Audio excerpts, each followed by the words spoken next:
भक्ति के दर्शकों, इस समय हम राजीव शर्मा जी के पास आए हैं और हमको ये बताते हुए बड़ा फक्र हो रहा है कि इनकी बहादुरी और इनकी दिलेरी हमको इनके घर पर खींच के लाई है। आपको याद होगा, कुछ दिन पहले गंगानगर में आधी रात को इस जांबाज शख्स ने अपनी जान की परवाह न करते हुए एक स्टिंग ऑपरेशन किया था। शराब के ठेके के आगे, शराब के करिंदों के बीच निहत्था जाकर के जिस सच्चाई को उजागर किया आपने, वो काबिल तारीफ है। आपकी बहादुरी की भी, आपकी जज्बे की भी और आपकी सोच की भी। और मैं बड़े फक्र के साथ कहता हूं कि आपके इस एक्शन से एसपी साहब, मौजूदा एसपी साहब को धरातल की सच्चाई का पता लगा कि किस प्रकार शराब के ठेकेदार कानून कायदों की धज्जियां उड़ा रहे हैं, और उसके बाद में एसपी साहिबा ने क्या कदम उठाए, ये हम आपको बाद में बताएंगे।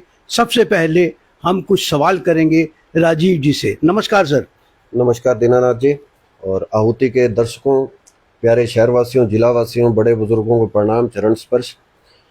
आप आज इस योग्य समझा कि आपने आज मेरे संघर्ष की इज्जत करते हुए आज मुझे अपनी बात रखने का मौका दिया, उसके लिए बहुत बहुत साधुवाद भाई साहब। राजीव जी, जब आप ये ऑपरेशन करने चले, आपको ये मालूम था कि आप निहत्थे हो और शराब के ठेके पर उनके कर्मी जो हैं आप पर आक्रमण कर सकते हैं, लेकिन फिर भी आपने वहां जाने की हिम्मत की। क्या आपको डर नहीं लगा सर? नहीं, ऐसा डरने वाला भाई साहब कोई विशेष नहीं है, क्योंकि डरे तो वो कोई जो गलत काम कर रहा हो। हमारा काम, हमारा उद्देश्य बिल्कुल साफ था। ठीक है, ऐसा देखा जाता है कि अक्सर जो है शराब ठेकों पर कारिंदे जो हैं इस प्रकार के होते हैं कि जो लड़ाई झगड़ा और इन सब बातों पर विश्वास रखें, परंतु वैसा अच्छा काम में कभी मेरे को डर नहीं लगता और नहीं लगेगा। वैसे राजीव जी, मुझे याद है कि पुरानी आबादी के थाने के पास अतिक्रम करके जो बनाई गई थी मिराज, उसके खिलाफ आपने आवाज बुलंद की थी, और उसके कारण प्रशासन जो है वो एक बार हिल गया था, और उसको ये डर था प्रशासन को कि कहीं लॉ एंड ऑर्डर की सिचुएशन ना क्रिएट हो जाए। लेकिन आप अपने लक्ष्य की ओर बढ़ते गए और आखिर में जैसे तैसे वो मिजार वहां से हटी। इस बात के लिए भी मैं आपको बधाई देना चाहूँगा। जी बिल्कुल, वैसा वो जो मजार का विषय था, न केवल वो मजार, और शहर भर में, जिले भर में ऐसी बहुत सी जगह हैं जहां पर लोगों द्वारा अतिक्रमण किया गया है और विशेष उनका एक मकसद को लेकर के अतिक्रमण किया गया है। मैं ये बात समझता हूँ, ये जो मजारें बनी हुई हैं, ये हमारे हिंदुओं को कब आधा धर्म परिवर्तन कन्वर्टेड कर देते हैं, हम लोगों को कभी पता भी नहीं लग पाता। आप देखेंगे कि मुख्यालय के पीछे, मतलब अपने श्री गंगानगर जिले मुख्यालय केंद्रीय कारागृह के बिल्कुल पीछे बीच सड़क पर ये मजार जो इन लोगों ने बना रखी थी, और दुनिया भर की अवैध जो गतिविधियां थी वो वहां से होती थी। और आप देखेंगे तो आपको याद आता होगा कि शाम के समय वहां पर नशेड़ियों का जमघट लगता था। कोई गांजा फूक रहा है, कोई कुछ कर रहा है, कोई शराब पी रहा है, और आसपास के लोग उस बात से बहुत ज्यादा प्रभावित थे, दुखी थे। और पिछले कई वर्षों से जो है हमारे जागरूक जो साथी थे, उन लोगों ने प्रशासन को इस बारे में अवगत भी करवाया था और कई ज्ञापन भी दिए, कोई कार्यवाही नहीं हो रही थी। हाँ, ये बात ठीक है कि उसमें अब की बार ये उसका जो श्रेय है वो मेरे को चला गया, लेकिन ये इसमें वो जागरूक जो लोग थे, वहां के जो स्थानीय क्षेत्रवासी थे, उन लोगों ने एक बड़ा आंदोलन चलाया और प्रशासन को बार बार जाकर के अवगत करवाया कि वो वहां पर अब कमरा बना रहे हैं। मजार तो पहले है और कमरा बना रहे हैं, और उसका जो है वो व्यवसायीकरण करना चाह रहे हैं। प्रशासन नहीं जागा तो जागरूक नागरिक खुद जागे, उन्होंने जाकर के खुद ही उसको बाजार को हटाने का काम किया, और ये मेरे को लगता है कि एक बहुत बड़ी उपलब्धि रही शहरवासियों के लिए। लेकिन अभी अन्य जगह पर, बहुत जगह पर अतिक्रमण हुए हैं और प्रशासन को हम लोगों ने इस बारे में अवगत करवाया। देखिए आगे प्रशासन क्या करता है। राजीव जी, नशा और सट्टा हमारी युवा पीढ़ी को बर्बाद कर रहा है, ये हर कोई जानता है। और हर कोई ये भी कहता है कि शहर नशे से मुक्त होना चाहिए, सट्टे से मुक्त होना चाहिए, मगर फिर भी अफसोस की बात है कि इस विषय को लेकर के जनता भी खामोश है और हमारे राजनेता भी खामोश हैं। इसके बारे में आप क्या कहना चाहेंगे? भाई साहब, नशा हमारी पीढ़ियों को, ना केवल आने वाली पीढ़ियों को खत्म कर रहा है, हमारे आज को भी खत्म कर रहा है। मैं एक बात इसमें जरूर कहना चाहूंगा भाई साहब, जब तक हर आदमी स्वयं अपने स्तर पर जागरूक नहीं होगा, उसमें प्रशासन, नेता, अभिनेता कोई कुछ नहीं कर सकता। हम लोगों ने एक अभियान चलाया है नशा मुक्ति के लिए, और ऐसे अभियान पहले बहुत चले हैं, लेकिन हमें ऐसा विश्वास है कि जैसा हमने शुरुआती दौर के अंदर करके दिखाया है, अब आगे पर्ची सट्टा और चिट्टा विशेष रूप से हमारा जो है इस तरफ फोकस रहेगा।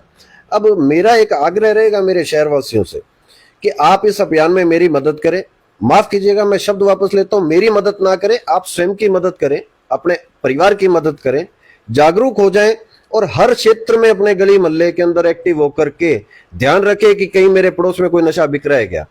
देखिए, मैं बहुत बड़ी वचन तो नहीं कर सकता हूं, लेकिन मुझे ये भी पता है कि आजकल जो है हमारे मध्यम वर्गीय परिवार के लोग जो हैं वो इन सब अपवादों से बचना चाहते हैं, उलझुल झगड़ों से बचना चाहते हैं, लेकिन हमें हमारी आने वाली पीढ़ी के लिए सोचने के लिए हमें कुछ ना कुछ करना भी जरूरी है। आप लोग आगे आए। और मुझे आज वर्तमान में जो गंगानगर जिले से हमारी एसपी साहिबा हैं और जैसा हमारी बीजेपी की सरकार भी है, मुझे ये बात लगती है कि अगर हमारे जिलावासी जो बड़े बुजुर्ग आगे आएंगे, युवा साथी आगे आएंगे, तो नशे में अब की बार हम लगाम लगा सकते हैं। और हमें लेकिन पहल करने की जरूरत है। इसलिए कह रहा हूं कि आप खुद की मदद करें, इस अभियान से जुड़े और आगे आकर के पुलिस को सूचना भी करें, साथ साथ में एक मैसेज हमें भी करें। हमारा प्रयास ये रहेगा, पहली बात तो प्रशासन पर मुझे पूर्ण विश्वास है। एसपी साहब के इस आदेश के बाद शराब ठेकों के खिलाफ मुझे उन पर बिल्कुल ब्लाइंड फेथ हो गया है कि वो नशे को यहां से खत्म करेंगी। आप पहली सूचना, उन्होंने एक अपना व्हाट्सएप नंबर जारी किया हुआ है, आप पहली सूचना वहां करें। और मेरा निवेदन ये है कि आप साथ साथ में एक सूचना हमें भी करें। हम उसका जो है तरीके से उनके एक साक्ष्य जुटाने का प्रयास करेंगे, ताकि प्रशासन को भी जो है उसमें अपनी प्रभावी कार्यवाही करने के लिए उचित साक्ष्य मिल जाए। राजीव जी, आप ये जानते होंगे कि नशा और सट्टा करने वाले साधन संपन्न होते हैं और दूसरे शब्दों में असामाजिक तत्व होते हैं।